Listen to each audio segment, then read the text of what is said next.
Você sabe como funciona o depósito de um bem penhorado?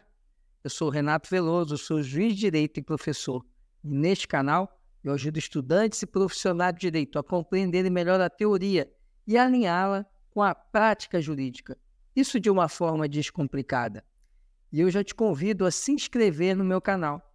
E lembre-se, ative o sininho, porque sempre que lançarmos um vídeo novo, você receberá uma notificação. Na Pílula Jurídica de hoje, nós vamos conversar sobre o depósito dos bens penhorados na execução por quantia certa contra devedor solvente. Lembrando que essa pílula faz parte de uma série onde estamos estudando o processo de execução no processo civil.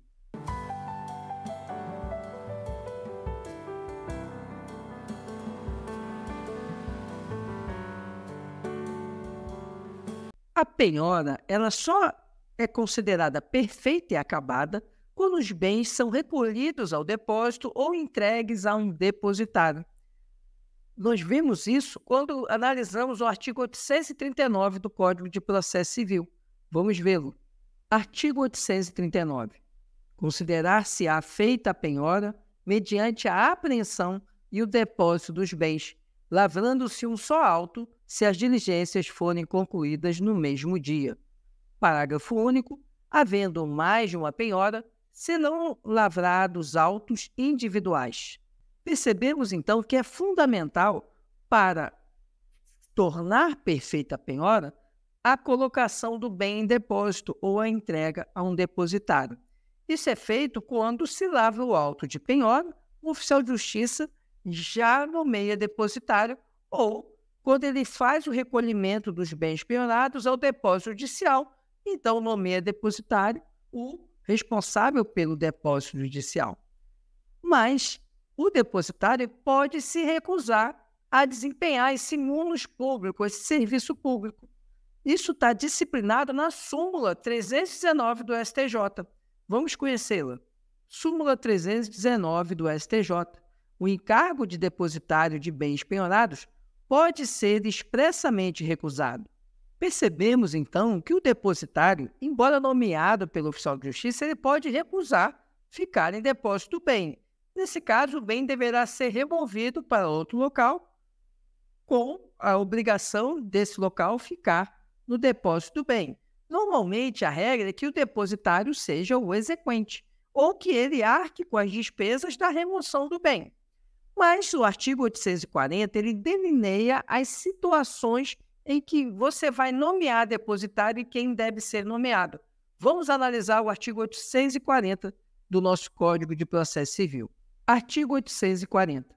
Serão preferencialmente depositados, primeiro, as quantias em dinheiro, os papéis de crédito e as pedras e metais preciosos no Banco do Brasil, na Caixa Econômica Federal, ou em banco do qual o Estado ou o Distrito Federal possua mais da metade do capital social integralizado, ou, na falta desses estabelecimentos, em qualquer instituição de crédito designada pelo juiz. Observação: a ação direta de inconstitucionalidade número 5.492, que daqui a pouco eu vou comentar sobre ela, porque ela deu interpretação conforme a Constituição a esse inciso primeiro.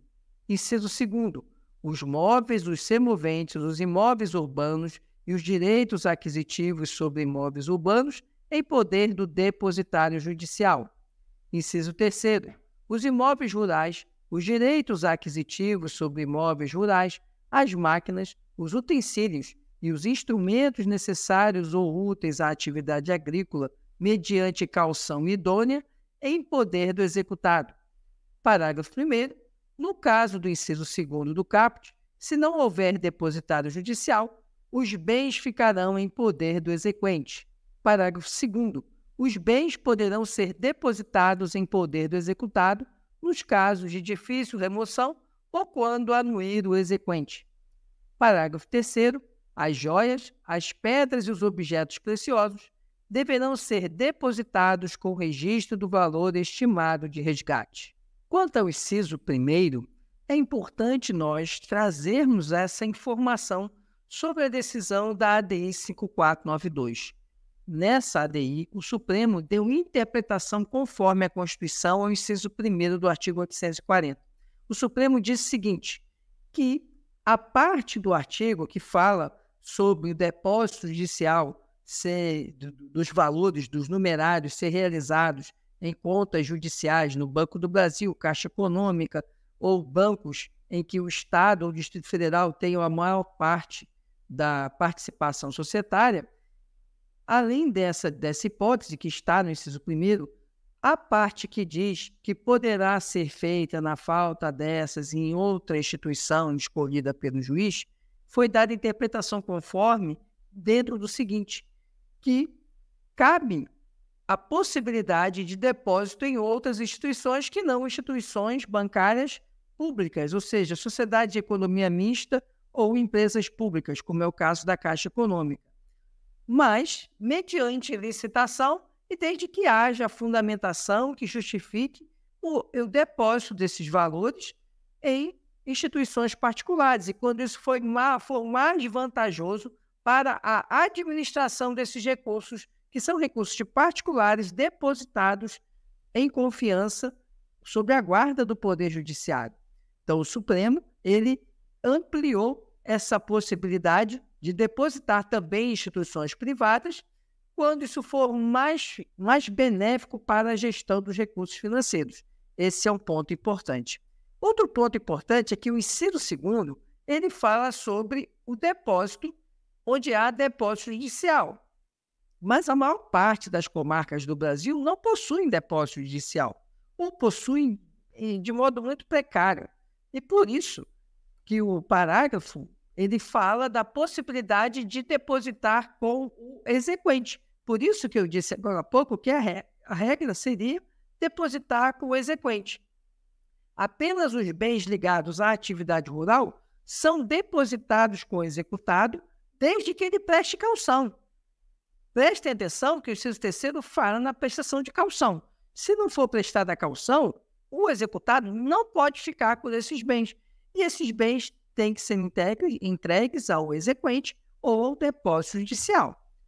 Outro ponto também que a gente precisa lembrar é que o exequente pode concordar que o executado seja o depositário. E o que acontece na maior parte das vezes? O oficial de justiça nomeia o próprio executado depositário e o exequente ele não se insurge quanto a isso. Por quê? Porque às vezes a despesa para remover o bem ou a despesa para manter esse bem em depósito é tão grande que não vale a pena o exequente ficar com a guarda desse bem. E por isso que, normalmente, na maioria dos casos, o exequente acaba anuindo com essa nomeação que o oficial de justiça faz, nomeando o próprio executado depositário. E quais são as responsabilidades do depositário? Obviamente, é manter o bem, garantir que esse bem ele não sofra danos e também não pereça. E também ele tem a obrigação de, sempre que o juiz determinar, ele apresentar o bem, ele entregar o bem.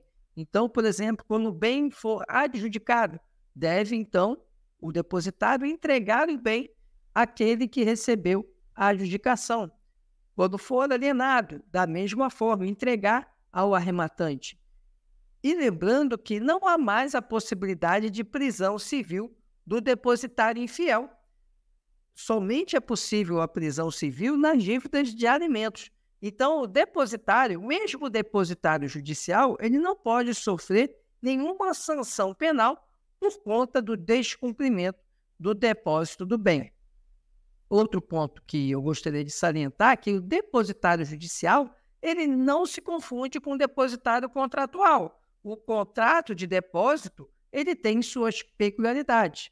O depositário judicial ele exerce um ônus público, um serviço público, e, portanto, ele está atrelado às disposições legais que regulam o depósito de bens que estão sob a custódia do Estado juiz. Esse era o assunto que tínhamos para essa pílula jurídica. Se você ficou com alguma dúvida, deixe aqui nos comentários a sua pergunta, que vamos responder com o maior prazer. E se você tem alguma sugestão de pílula jurídica, deixe também nos comentários, que nós vamos preparar o assunto que você sugerir. Peço que você curta, comente e compartilhe.